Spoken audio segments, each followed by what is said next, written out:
السلام علیکم. ژوند واک دی، 8000 قدمه به هر سړی لازمي اخلي. که ځوان وي هغه د 12000 قدمه واخلي، که ډېر سپین ږیری هغه د 6000 قدمه واخلي. دا ژوند ده، دا زندګي ده. 100 قدم اخلي واک کوي، هغه ته معلومیږي چې ژوند څونه خوندور کوي، صحت څونه برابرېږي.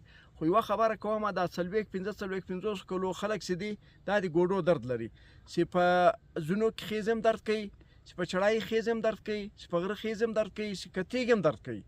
یعنې په دواړو صورتونو کې درد کوي. د دې علاج درښیم. دا اوس زه په تجربه درته وایم. ما دا څلورمه میاشته مسلسل واک کوم، قدم اخم او مسلسل ورزش هم کوم. نو دا د ګوډو درد د ما هم و. خدای دا داسې دا کوم خلک واک نه کوي، دا که 30 کلن 40 کلن 50 کلن دا خامخا دغه مشکل ورسره وي، چې په ځینو خیز هم درد کوي، چې په تیږ هم درد کوي، چې په غره خیز هم درد کوي، چې په تیږ هم درد کوي. خو 8000 ګامه به خامخا اخلي، واک به کوي. له هغه بعد زه دغه واک دغه ورزش درښیم. 2 قسمه ورزش ده، دا د ګوډو درد ختموي. ګوډو د درد لپاره 2 رقمه ورزش دی. د ګوډو د درد ختمولو لپاره 2 رنګه ورزش دی.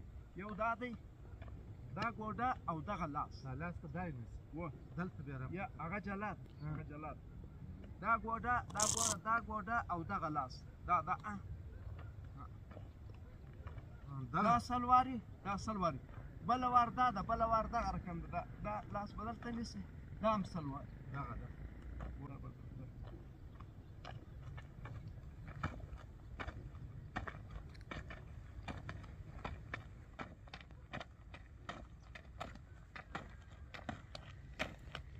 او دغه ورزش دا سلسل واري دی. 200 وارې سې وکې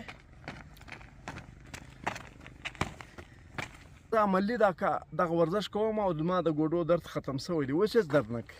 څنګه حضرت جان؟ یا دا بیخي خوندور ورزش دی. نو ورزش باید وکړو. ته خو ما د غرو ته راځې ورزش ځین کوم په خوند دې پوه شوی؟ د موږ یوه خبره ده، اوس دا خبره زه کوم یا حضرت کوي یا دا سړی کوي، دا د صحت خبره، د واک خبره، د ورزش خبره. ستاسو یقین نه په راځي، خو لیکن که په منبر یې ملا صاحب وکړي، یعنې ملا صاحب اول واک وکړي، بیا په منبر باندې په ماجد کې دی دغه خبره وکړي چې هره ورځ او سیاستدانان، دا لیډران، مشران، نوابان، سرداران، خانان اول دی ورزش وکړي، د ورزش په خوند پوه شي، او بیا چې دی په منبر په هره جلسه کې د واک او د ورزش اهمیت بیان کړي، نو ټول وطن به راوځي. اوس دا غر دی، موږ 15-16 کسان راوتلي یو. دا ټول وطن کې آبادي چې ده د کوټې 40 لکه ده، لیکن یو سړی نه معلومېږي. دغه یو سړی منډې وایي، ګوره دا یو سړی د یو موږ. نو ته د ژوند له ژونده که خوند اخلئ، ژونده که خوند اخلئ، واک وکړئ، خامخا یې وکړئ. داسې وکړئ لکه فرض لمونځ، داسې وکړئ چې مثال لکه ژوند، یعنې خامخا به کوئ. او دا دغه نه ده، که کله وار د 15 شپې دې وکړو بیا ولاکه ټیکه درسي ولې هلته به تا سره دغه عادت وي.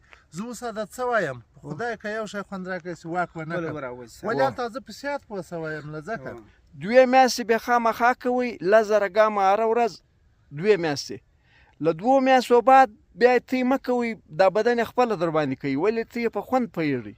خوب هم برابر وي، صحت هم برابر وي، ګپ هم برابر وي، کار به نه درځي، غوسه کېږئ به نه، خلک به نه درڅخه خوابدي کېږي، یعنې ټینشن به هم ختم شي.